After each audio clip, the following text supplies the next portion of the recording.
Halo anak-anak hebat Marsudirini kelas 2. Bagaimana kabarnya? Nah, pasti baik ya. Hari ini kita akan belajar tentang bahasa Indonesia. Nah, apa saja yang kita akan pelajari hari ini? Hari ini kita akan belajar tentang kalimat ajakan, perintah, dan penolakan. Mari kita simak video penjelasan yang berikut ini. Nah, hari ini kita akan belajar bahasa Indonesia KD 3.1 di tema 1, hidup rukun.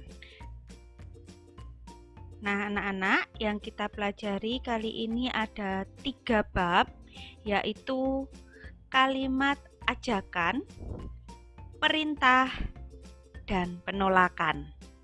Ya, kita simak baik-baik.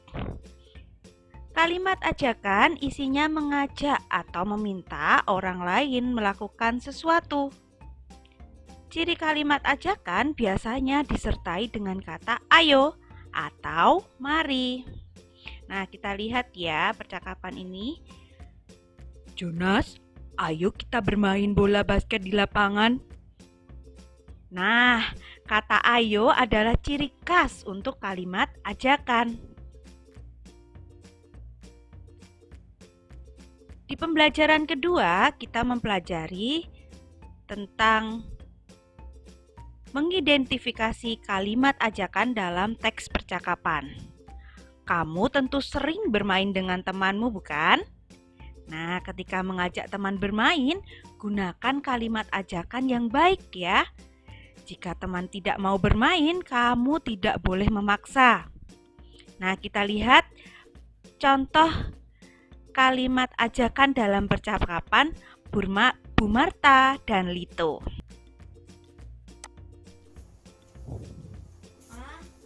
Aku lapar, ayo aku bantu masak. Nah, Lito mengajak ibunya untuk memasak. Dia menggunakan kata ayo.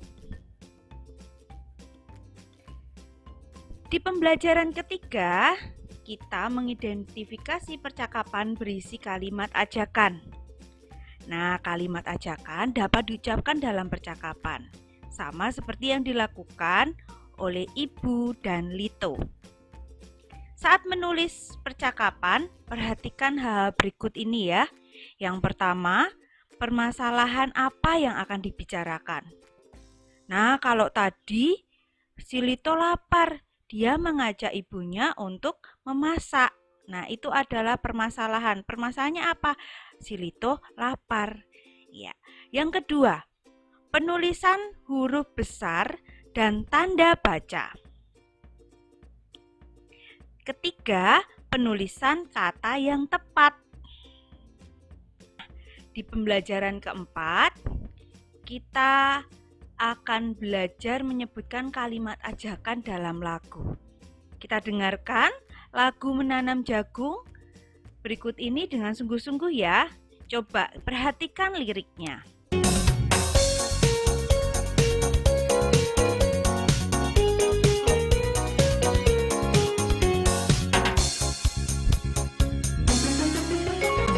Ayo kawan, kita bersama menanam jagung di kebun kita.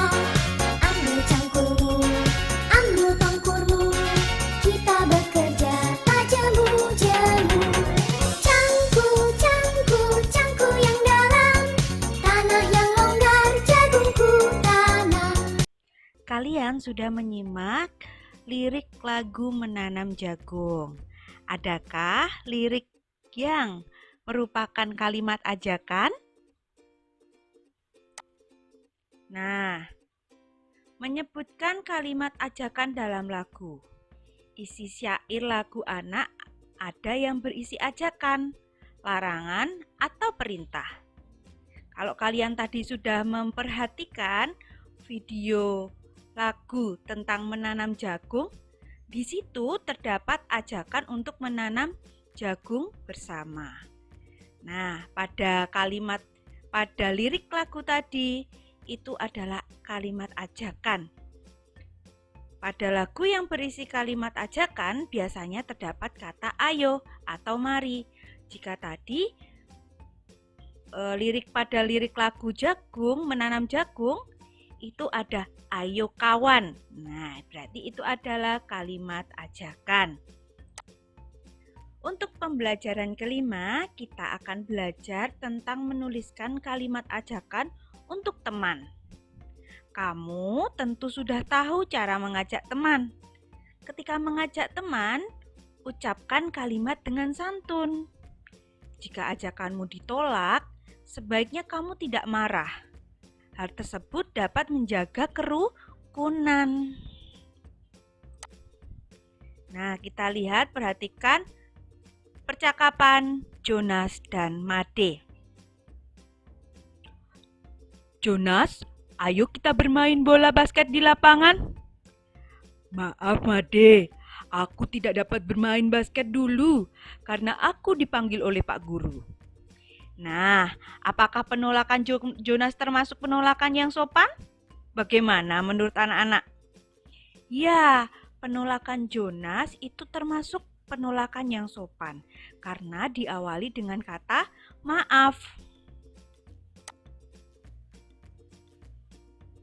Di subtema 3 pembelajaran pertama, kita belajar tentang menyebutkan kalimat perintah dalam teks percakapan. Apa sih kalimat perintah itu?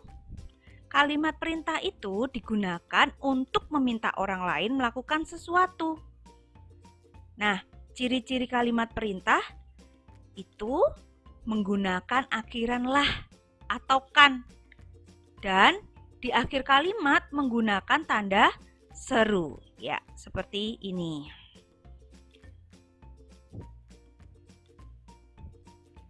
Nah, kita lihat percakapan di kelas antara guru dan anak-anak.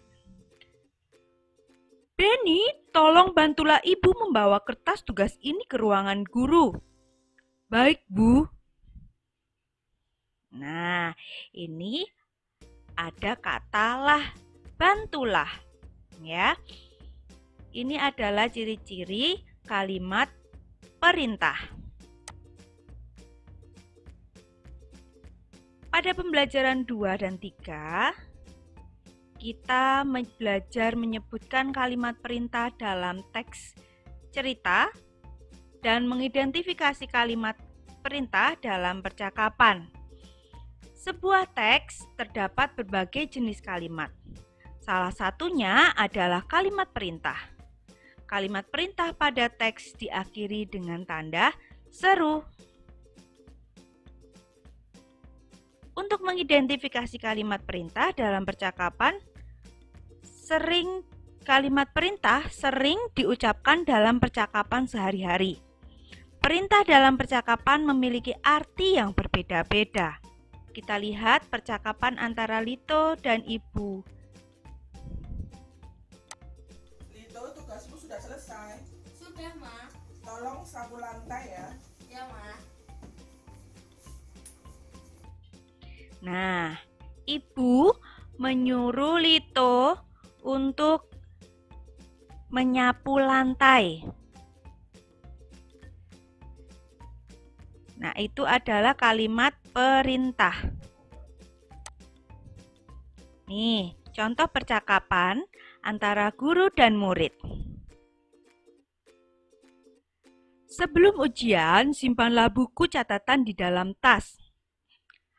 Baik, Pak Guru. Nah, manakah kalimat perintah dalam percakapan Pak Guru dan siswa? Ya, betul. Pak Guru memerintah anak-anak untuk menyimpan buku ke dalam tas. Nah, ini ada kata lah. Ini adalah ciri-ciri kalimat perintah.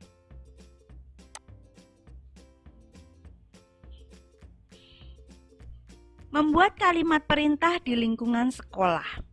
Kalimat perintah sering diucapkan pada kegiatan sekolah. Lakukan upacara bendera dengan tertib. Luruskan barisan. Nah, seperti ini ya percakapannya. Ini adalah contoh percakapan kalimat perintah di lingkungan sekolah. Membuat kalimat perintah di lingkungan sekolah. Ayo, ingat kembali kalimat perintah yang sering diucapkan di sekolah. Gurumu mengucapkan kalimat perintah agar kegiatan di sekolah berlangsung dengan tertib. Di subtema 4 pembelajaran pertama, kita menyebutkan kalimat penolakan pada teks. Penolakan berkaitan dengan jawaban ajakan seseorang. Kalimat penolakan hendaknya diucapkan dengan santun. Penolakan ditandai dengan kata maaf dan tidak.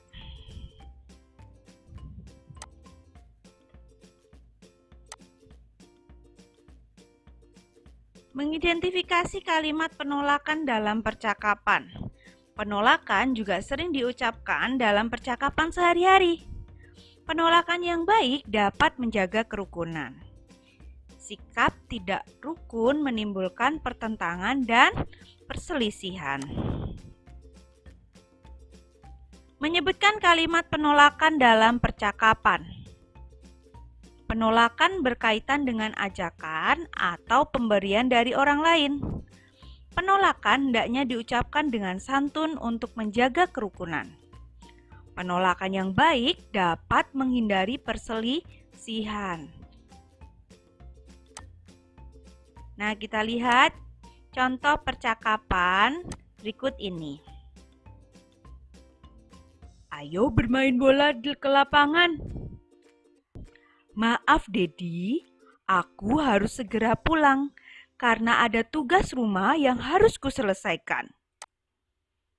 Pada kalimat penolakan yang dilakukan Edo, dia mengawalinya dengan kata maaf. Nah, ini adalah contoh kalimat penolakan yang sopan. Diberi kata maaf dan diberi alasannya. Kenapa menolak? Seperti itu ya, anak-anak. Itu adalah contoh kalimat penolakan yang sopan. Nah, di pembelajaran keempat, di subtema 4, kita menyebutkan kalimat penolakan yang baik. Ya. Hidup rukun di masyarakat berarti saling menghormati dan menghargai orang lain. Misalnya, ketika menolak tawaran atau ajakan orang lain, sebaiknya ucapkan kalimat penolakan dengan santun agar tidak menyakiti orang lain dan beri alasan yang tepat. Nah, mari kita lihat percakapan antara si bapak dan si ibu ini. Silakan kuenya dicicipi. Terima kasih, Bu. Saya masih kenyang. Nah, ini contoh penolakan yang sopan. Ya. Nah, sekarang kita akan melihat contoh kalimat penolakan dalam percakapan antara Lito dan Ibu. Ma, besok kan hari Minggu, ayo kita bersepeda.